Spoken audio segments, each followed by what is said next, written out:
number one on my list. I started it in college, and I just didn't go through with it because I went abroad, so I have like a little bit. And I just think it would be great to like learn a non-romance based language with a totally different alphabet. And to be able to like watch movies and like read books in the original language. Is something I'd love to do. So yeah, maybe in another lifetime or like later in this lifetime. Just love how dramatic they are in their books and their TV shows. They're like, hi, it goes all like bubble letters just pop up. That's really great. Yeah, it would be cool to, it's probably not that easy to go to Japan and not speak any Japanese, Yeah. is my guess. By the way, do y'all know that this is the first year we have Mandarin Chinese? Yeah. That's pretty cool. That's cool. You know what? I agree with you completely. Yeah. Honestly. ASL? Yeah. I want to learn Vietnamese so I can speak to my best friend. Yeah. Well, Vietnamese immersion should be coming here. Really? There's a Vietnamese immersion track, Roseway. unless they change things up. And I don't know what grade they're in. They're at the new Rose. Kevin, who's in the second year, did his internship in the kindergarten Yeah, class. I think like in the fourth Cool. grade now, but anyway, That's why it's eventually a- immersion, Yeah. Vietnamese immersion should be here. And we have the Somali classes here too. We do have a Somali class. When are we getting an They're ASL class? I'm sorry, When are we getting an ASL class? ASL? Yeah. I just said that. Yeah. Yeah, soon. You needed to say it. Well, there's a lot of, I mean, it can be really difficult for something like that because you can't just hire a person for one period. You know what I mean? And then you have to find somebody. First of all, you have to find somebody that can teach ASL. That is not a simple thing. Like, I can't find anybody to sub in for a Latin class that knows Latin. So when you have these really specialized things, finding the person, and then you can't just offer somebody a 1 or 2 period job. You have to, you have to have a staffing for at least a half time or whatever. So, I mean, it's possible that we can, I hear what, I totally hear that. And if, then we also have to be thinking about like, if you add more and then things kind of have to go away too. That's a hard thing with programming, especially in a school this size. Because in order to have viable programming, you have to have actual people, actual students in those classes to run them. And the more different kinds of programming you have, it's hard to run them because you can only be in one place at a, what time, right? You can't be in 2 places at the same time. So, correct? Everybody's that way. So you have to have enough students to actually fill the different classrooms. But I don't know, I've been thinking about that for a while too. So, and I think there's probably a lot of students who'd be interested in taking that. So to think about how we should maybe run that.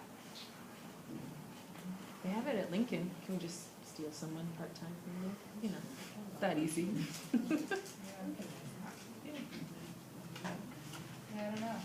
I don't know if that's a full-time teacher or if they pay somebody out of their foundation to come in. They A have, lot of they have a languages. different, setup over there. Yes. That's the funding talk you'll come into Yeah. with us one day. Gosh, have you seen Link? Okay, so this is good. Well, what made you want to lean towards a more administrative role in school? Well, I came here as an administrator, so I didn't, I shifted from teaching to administration. Well, I was a teacher at Ockley Green, and then I became a professional developer, what they call TOSAs, teacher on special assignment.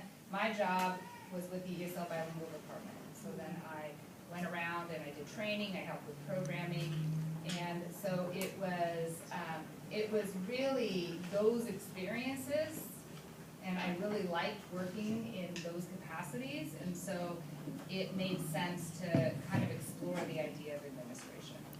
And it is, there's upsides and downsides to work. There are things that really miss a lot about the classroom, tons of things that miss about the classroom.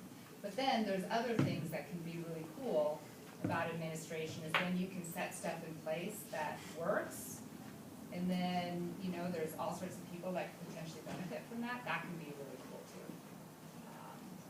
I mean, So, I mean, case in point, you advocated for this program to exist at Madison. Like, yeah, stuff like that is fun, you know, Yeah. it's cool to be able to do that, to try to make things happen, and, you know, so there's, I mean, just like with anything else in life, there's things that, you know, there's things that you gain and there's things that you lose sometimes, and, but, I don't know, did that really answer the question? I'm not sure. what was the question again? Okay, we can ask it. And y'all speak up too. Sure. It was, the question was what made you want to lean towards a more administrative role in school? Yeah, because you know, a fun thing is like when I got here, there were fewer students, this is 9 years ago now. The only there were essentially 3 elective programs. There was the visual arts, there was music, and there was a health doc program, part-time. So, you know, I got to take a hand in working with teachers in the building because this is all about like kind of what bubbles up in the community to move towards adding engineering, you know, education, digital design, computer science, biomedical science. All of those things are, you know, now construction, all of those things are new things that didn't exist before. So, you know, so that's a really cool thing to, you know, to be able to help be part of. Just by show of hands, how many of you have taken a class in one of those programs that Ms. Cowan just mentioned? Which ones? I mean, the programs that didn't exist 9 years ago, what were they again? They were just like a quick, Engineering, 3D design, computer science, biomedical science, digital design, construction, education.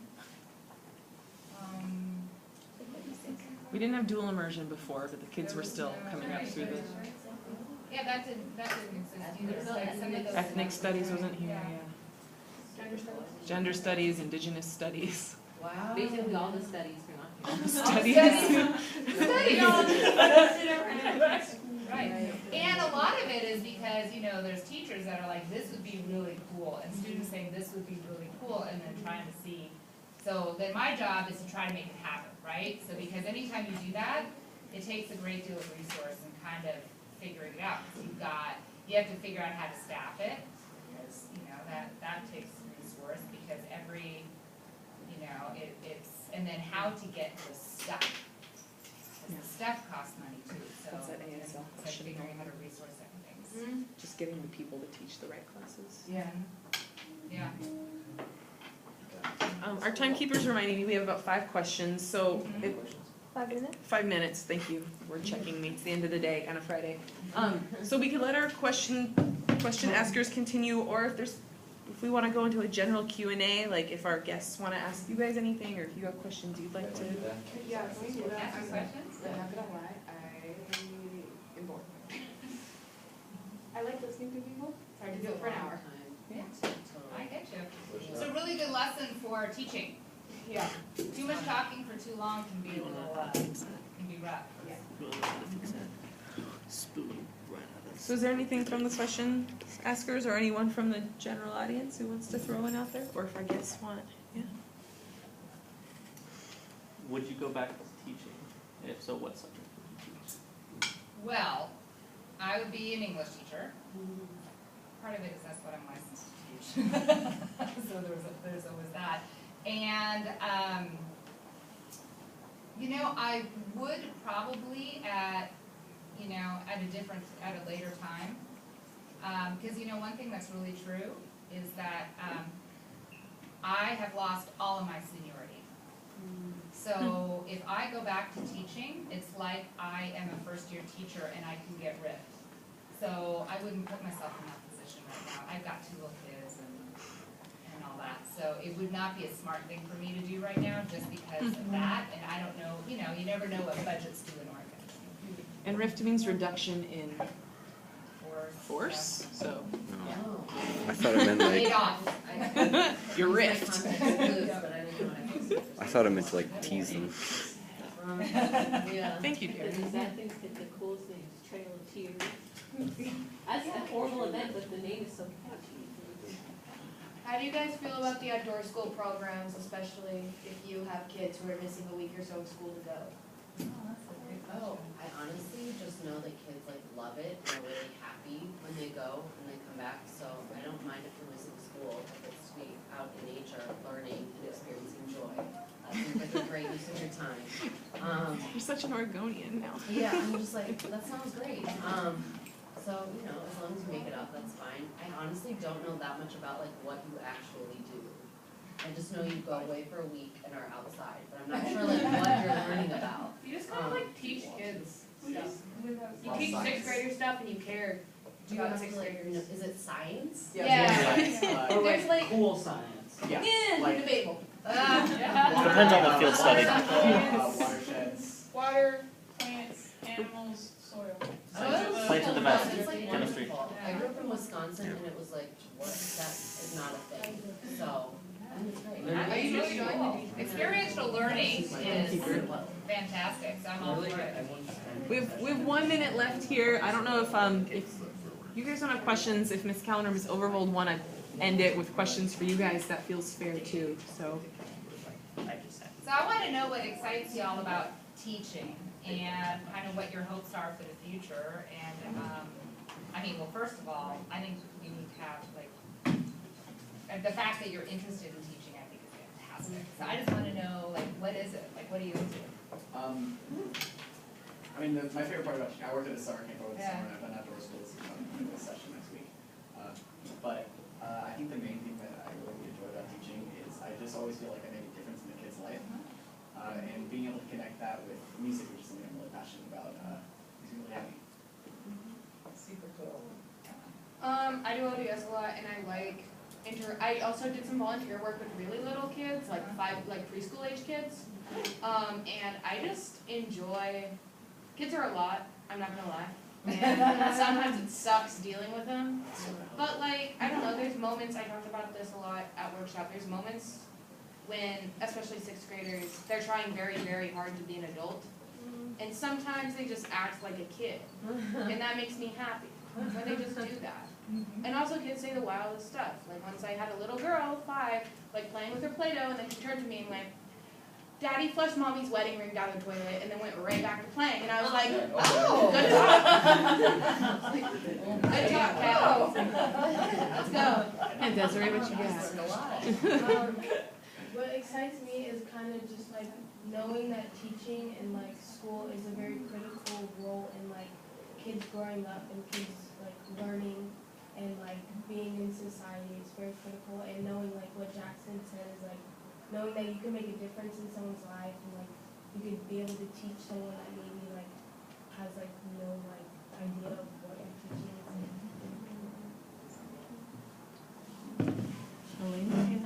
I had a summer job as well with kids, and it was definitely challenging to say the least.